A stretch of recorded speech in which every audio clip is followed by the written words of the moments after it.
to have sometimes low moments when you won't want to get out of bed. You just want to stay there. At times you won't want to come out the house. It's hard living. Life is hard. It's hard handling just the tragedies of life. It's hard. When you're working on something and you put everything you have in it, and it doesn't work out, you lose your money and other people's money. It's hard. You will go through things, and while you're going through them, you can't understand why it's happening to you. See, the point is, you don't know how much future you've got. What's gone is gone. There's absolutely nothing you can do about it. Some of you have had divorces. Some of you have probably had bankruptcies. Some of you have had terrible things happen in the past. But what's gone is gone. It's in the past. And to spend your time focusing on the past is to spend the only thing that you've got, and that's what's right here, right now, because the sand never stops running. This is all we've got. And to spend your time now thinking of what happened there is making absolute certain that the future is going to be the same as the past. Now, I don't suppose many of us spend a lot of time thinking about that, but a lot of us spend a lot of time making that error. Now you can either accept that or you can get to work. That's all it is. You just begin. You do the math. You solve one problem, and you solve the next one. Whatever drama you may be dealing with, this is not the end of you. No matter what it is not the end. You can't quit now. And the only way out is through. All you do is you fall down, get back up again, fall down, get back up again, fall down, get back up again. That's how you win. You got to be bold in life, ladies and gentlemen. If you're not bold, if you're not standing up inside yourself, if you're not willing to call into being the highest and the strongest that's within you when you're facing life's challenges, life will trample you. But see, when you discover the truth of this goodness, this power that you have within you, that truth will set you free from ever being a victim in life. That truth will enable you to handle things with a level of equanimity that will surprise you. Getting unstuck means that you are going to start living life on your terms, rather than just gliding through every day on automatic. That you have a special power within, that you know that things are going to get better for you. You know that you can handle this. And because you want some different kind of results in your life, you've got to decide that I'm going to go all out. Now listen to me. I don't care what you're going through. If you're not dead, he ain't through with you yet.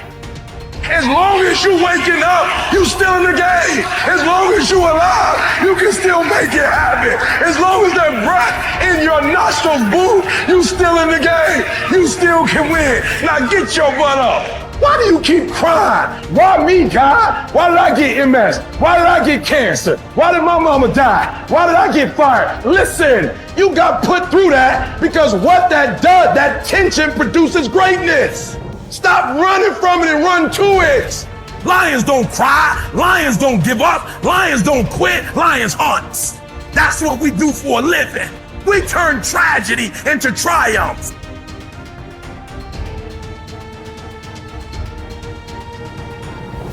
You'll never obtain any substantial measure of material wealth if you insist upon living your life as if you are looking back through your rearview mirror on your automobile. Nevertheless, it seems to be a very common error which many people have turned into a habit. Let the dead bury the dead. Let it go. I don't care how bad it was, let it go. 5 years from now, 10 years from now, when you look back in retrospect at that terrible thing that's happened, you're going to find it was probably one of the best things that ever happened to you. Advancement of all kinds is preceded by a crisis. The greater the crisis, the greater the opportunity for advancement. Or you could put it another way. You could say, out of all confusion comes order, a higher degree of order than that which existed prior to the confusion. Because you see, the confusion was a learning state. Remember, I was pointing out that business is fun. It really is. I see business as a game. It's a game we're playing, and we play to win. And when we're winning, we're having fun. And when we're losing, we're learning. Let's treat both of the experiences exactly the same. They're learning experiences. Now we say, remember the old adage which says, let the dead bury the dead. Stop looking back on your life and worrying about the things which have already occurred and which you can no longer alter. That's like trying to change the time you got out of bed this morning. You're never going to be able to do it. That stands for eternity. You cannot go back and change it, since you cannot let it go. Pursuing that kind of mental activity will never lead to anything worthwhile, any worthwhile accomplishment in your life. You should understand, moreover, that all accomplishments in your life, you should understand, moreover, that all of the great achievers of the past have been visionary figures. They did with their life what, like Scott was saying, he does with his music. He heard it in here. They see their life in here. They're building visions of a great future. We've got a vision of a great company.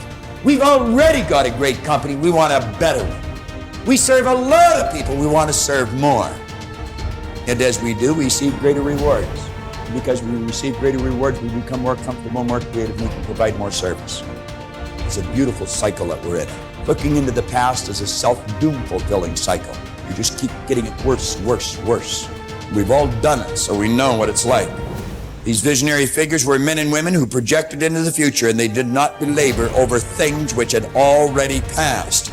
They thought of what could be rather than what already was, and then they moved themselves into action to bring these things into fruition. If there were tips for success, everybody would have been successful. There are no tips for success. Only those who are not so successful, or those who are not successful, think somewhere if you read 10 points in a book, you're going to be successful. We need to understand this. If you want to be successful, don't seek success. What you seek is competence. If you enable yourself, and if you do something well, other people will say you're a success. If you think, I'm a success, it's foolish, isn't it? You're doing something, and you're doing it well. Other people in the town, or in the country, or in the world, people will say, oh, he is doing something really successful. They're looking up to you. That's fine. You look up to yourself. That's madness, okay? You don't seek success. You seek empowerment, you seek competence, you do it the best that you can do. You cannot do as well as somebody, but you can do the best that you can do. So if you do your best, if your best is good enough, world will recognize. If it is not, you will be happy. So what does success look like? What does it take? Well, you know, I know family and friends who always have their breakfast on time. And after breakfast, of course, they must have coffee. After coffee, of course, they must light up a cigarette and sit there nicely because they're trying to become peaceful. And then they will go to work, come back home exactly on time for lunch, eat lunch, rest for 1 or 2 hours, sleep, then evening have 1 tea, and then smoke, and then again go to work. And at 8 o'clock, 8:30, they're back home for dinner, and then maybe other things, drink and this and that and whatever. But those who have been very successful, either in music, sport, art, business, spiritual process, doesn't matter what, those people never know when they ate, when they slept, when they got afternoon rest. So those who are committed to being successful with whatever they're doing, one important aspect of their life is they're not settling down wherever it's a bit comfortable, because comfort will happen when they lower you too in the grave. Very comfortable you are, you know. Right now it's about ensuring that there is profoundness of experience and there is impactfulness of activity, because if they had given you a limitless amount of time, you could do all those things. Nothing wrong, I'm not against them. But they gave you such little time with such tremendous potential of being human. That's the problem. For every one of you, your life is precious, isn't it? It's a precious life. If something is precious, where do you want to invest this life? Because what you call as my life is just a certain amount of time and energy, isn't it? As you sit here, your life is ticking away, or no? What is ticking away is not time. What is ticking away is your life. So this energy that you call as my life, how are you going to invest it? Because if you're doing something truly worthwhile, it gets over before you know what happened. Only if you're doing something worthless, it feels like a long life. Have you noticed this? On a particular day when you're very happy, 24 hours, poof. It went off like that, like a moment. You are miserable, 24 hours feels like 10 years. Have you not noticed this? So, only miserable people will have a long life. Joyful people, life goes away like that as if it's a couple of days. It passes away like that if you are creating what you really care to create. So, one thing that every young person should do is, without the influence of the peers of your own age group, without the influence of your professors and your parents, without any kind of influence, somewhere you must stay by yourself at least for 2-3 days and look at it. What is it that I want to invest this precious life into? What is it that will be worthwhile today and worthwhile after 50 years for me to invest myself into? You invest your life into that, whatever it is, however small, big, it doesn't matter. If you see that this is something truly worthwhile and you invest your life in that, this will be a life of fulfillment.